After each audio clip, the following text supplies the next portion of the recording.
Hello everyone, a very good morning to all. So in this video, we'll be discussing about some of the important compounds of group 14 elements. So first compound which we are going to discuss is the crystalline allotrope of carbon. That is the third allotrope which is crystalline in nature, that is fullerene, which was not discussed earlier, or we had we just mentioned about the name and its structure when we discussed about the allotropes of crystalline carbon. So we discussed about the two allotropes, that is diamond and graphite, in detail, but this is the third one which is called as fullerene. So fullerenes were discovered in 1985. This is the third allotrope of carbon which is crystalline in nature.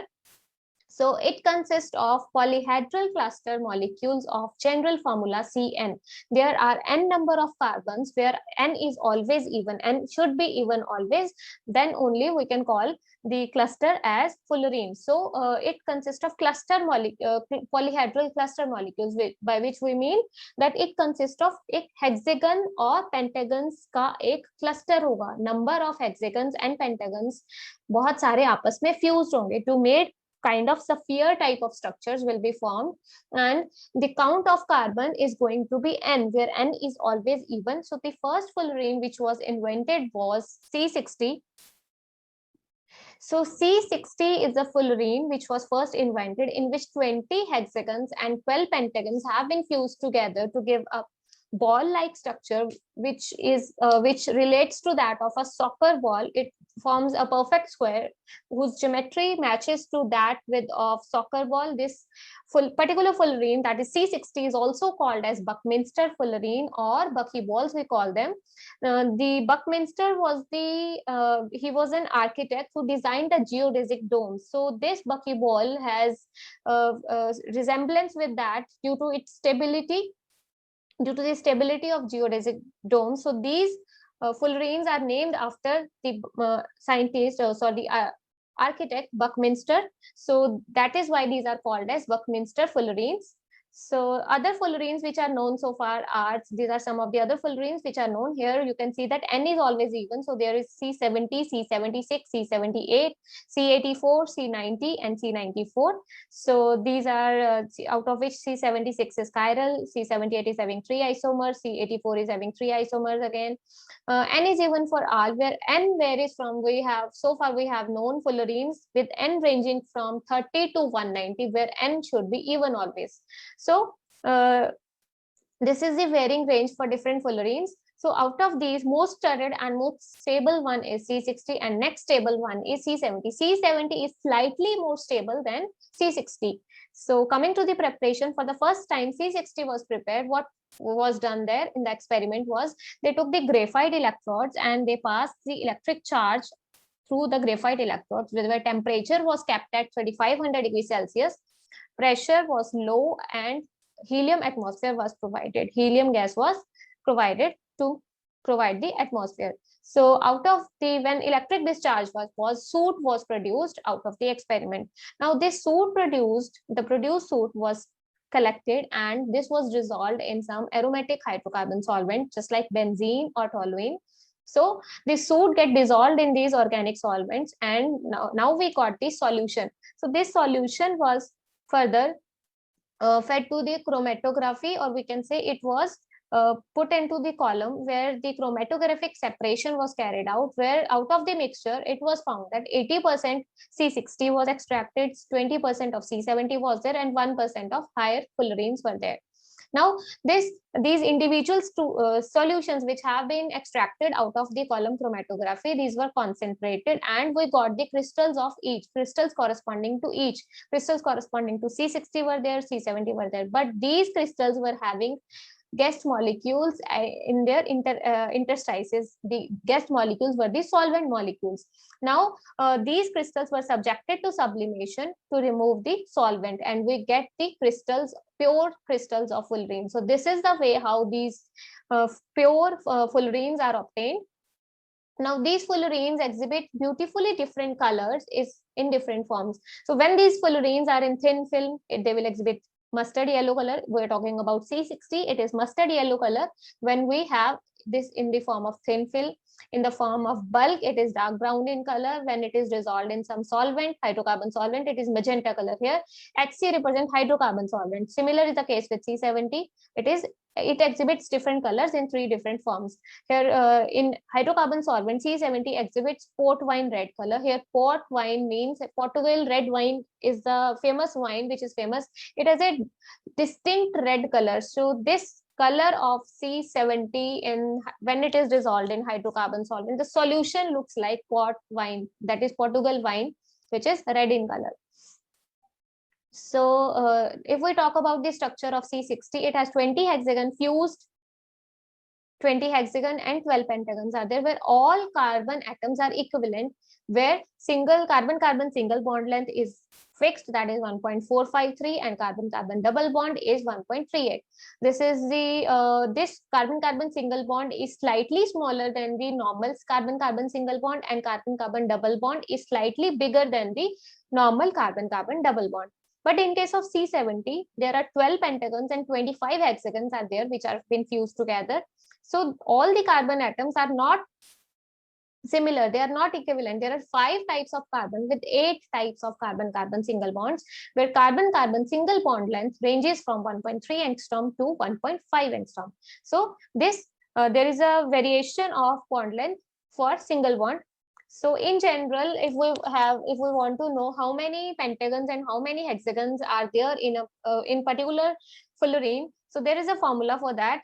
Number of pentagons is fixed is in all. Number of pentagon faces is going to be fixed, that is each fullerene is having 12 pentagons, and for having the number of hexagons in the structure, we have the formula which depends upon the value of n. So for C60, the formula is half into n minus 10. So for C60, number of pentagons are going to be 12, which is fixed for all, and number of hexagons are going to be 20. How it comes? It comes from this formula 1 by 2 into 60, which comes out to be 30 minus 10, which gives us 20. If we talk about C70, here if we put it into the formula, half into 70, it comes out to be 35 minus 10. So 25 hexagons are there. Similar is the case with C76, out of which 28 hexagons are there in the structure of C76. Now coming to the physical and chemical properties of fullerenes, C60 is the most strained molecule known so far.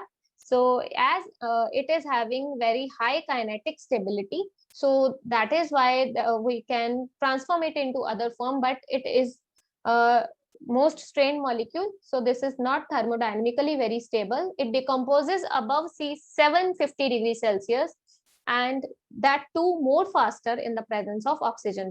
Whenever we have oxygen atmosphere, it will decompose more faster at 750 degrees Celsius. So it doesn't it decomposes above this temperature. Now coming to the heat of formation, from the value of heat of formation, we'll get to know about the stability of the structure. So heat of formation for C60 is 42.5 kilojoule per mole per atom, and for C70 it is 40.4 kilojoule per mole per atom. Now if we know the number of carbon atoms, we'll multiply this value with C60. So from these values, we may have the idea that C60 is more stable because it is having higher heat of formation per atom. But for the molecule, we have to calculate the heat of formation for the whole molecule. So we'll multiply this 42.5 with 60 and with 40.4 with 70. Now the value comes out to be 2550 for C60 and 2828 for C70. Now as the value of heat of formation for C70 is higher, so this means that C70 is slightly more stable in comparison to that of C60. So thermodynamically, this isotope, particularly if we talk about this allotrope, not the isotope, that is fullerenes, these are thermodynamically less stable than the other two crystalline isotopes, that is diamond and graphite. So this is because the diamond and graphite are having network solids. They are having network bonding in their structure, so they are insoluble. But fullerenes are soluble in aromatic solvents, as we have discussed earlier. As we extracted them when they were synthesized, we extracted them, we took them into the solution form by dissolving in the aromatic solvent, and then we carried out the column chromatographic method for the separation. So now coming to the chemical properties, firstly, we will discuss about the reactions which can be carried out using these fullerenes. So first chemical reaction which was performed for C60 was reduction. So hydrogenation was carried out. C60, it was taken in the form of suspension in liquid ammonia, where lithium argon atmosphere was created and tertiary butyl alcohol was used as solvent and lithium was used as reducing agent. When we treat C60 under such condition at low temperature, a mixture of polyhydrofullerenes is obtained where number of hydrogens varies from H18 to H36. So this is the kind of compound which are formed out of the when we reduce this C60 under such conditions. So this is a type of compound which is formed. Now, when this compound has predominance under such conditions, that is C60H32 is a major product formed. That is, this is a hydride, or we can say polyhydrofullerene. This is a polyhydrofullerene which is obtained in major amount. Now, the same thing this is when treated at high temperature, that is above 250 degrees Celsius, we get the major product as C60H36, which is off-white colored, and we get an off-white colored product, which is majorly is C60H36. Now we come to the fluorination. When this C60 is subjected to fluorination at 70 degrees Celsius, this slowly leads to the formation of mixture of partially fluorinated compounds, which ultimately after several days gets converted to C60F60, that is 100% fluorinated compounds. Number of carbons gets equal to number of fluorines. This is a colorless compound. Now when the same fluorination is done under drastic conditions, rapid fluorination takes place in the presence of UV radiations and at temperature of 250 degrees Celsius, we'll get this product as major product, that is C60F48. Now we come to chlorination. Chlorination is also done in the chlorine atmosphere at temperature of 250 to 400 degrees Celsius. Here, pale orange colored polychlorinated compounds with average number of 24 chlorines is obtained. If we try to do the chlorination in the presence with ICL in the presence of benzene as solvent, we'll get this as the major product, that is C60Cl2, which is deep orange in color. Now we come to bromination. With bromination, interesting reactions are there. When there are two types of reactions which can be carried out. Bromine can be used as solvent and bromine can be used in solution form. So whenever bromine is used as solvent, we'll get bromines of crystallization here. This is a kind of product with 24 bromines and X molecules of bromine as bromine of crystallizations are attached to it. Now when this is heated at 150 degrees Celsius, we'll lose all the bromines of crystallization and we'll get the product as C60Br24. Now, if we use bromine in solution form, it depends upon the solvent. The type of product formed will depend upon the solvent which is taken to dissolve bromine. So if it is chloroform or CS2, we'll get C60Br8, 80% in 80% yield, and if we use CCl4 or benzene, we'll get C60Br6 with 92% yield. All these bromo derivatives are such unstable that on heating they lose all the bromines and will get back C60. Out of these, C60Br24 is the most stable one. Now this C60Br8 molecule, when we heat it in the presence of benzene, we'll get the formation of C60 and C60Br6. That is, it undergoes disproportionation. Next is iodination. Iodination is carried out in the presence of mercury lamp at 130 degrees Celsius. When this reaction is done for 24 hours, we'll get C60I2 as major product. Oxidation can also be done. Oxidation in the presence of UV radiation in the presence of benzene as solvent will lead to the formation of fullerene epoxide, where oxygen is present exactly in the center. 30 carbon molecules this side and 30 carbon atoms on that side, on the other side. Further, we can also reduce this fullerized by treating them with electropositive metals, that is alkali and alkaline earth metals. So we'll get the formation of this kind of compound where when N is 1, these metals can be rubidium and cesium. For these metals, that is sodium, potassium, rubidium, cesium, N can vary from 2 to 6. So C60 when treated with metal will get the formation of corresponding fullerides. Now these colored anions, these colored anions are air sensitive. These are also obtained upon the electrochemical reduction in the presence of mixture of anhydrous dimethyl formamide or toluene at low temperature. So this is how these colored anions can be obtained. This is a second method for obtaining these colored anions, and first method is by converting them, treating them with more electropositive metals. Further, these fullerenes also undergo addition reactions. So large number of cycloaddition reactions are known for C60 and C70, where these act as dienes or dienophiles and they undergo addition reaction. This is a very vast topic which is not under in your syllabus as far as this topic is concerned. Just a mention about that these fullerenes also undergo addition reactions. So also recently new smaller fullerene has been isolated, which is black in color, which is a black solid, that is C36.